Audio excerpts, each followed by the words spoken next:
এখন মনে হচ্ছে আজহারি সাহেবেরও একজন কপি বের হয়েছে, অনেকে দুষ্টমি করে নাম দিয়েছে কপিউর রহমান আহাজেন। ক্ষমতার অহংকার দেখাবি না, অহংকার দেখাবি না, টাকা পয়সার গরম দেখাবি না, টাকা পয়সার গরম দেখাবি না। 2 দিনের টাকার মালিক হয়ে ওর পা জমিনে লাগে না, এরকম ডাকাত আছে না নাই? 2 দিনের টাকার মালিক হয়ে ওর পা জমিনে লাগে না, এরকম ডাকাত আছে না নাই?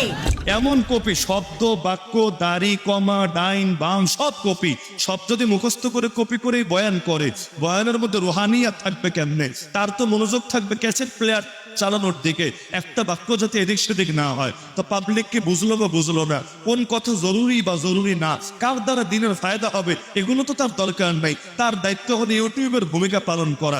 ইউটিউব যেমনি ভাবে শোনায় দেয়, এখন সেও অটো শোনায় দিবে। এইরকম কপি করলেই কি সব জায়গায় বেশি ফায়দা হয় নাকি?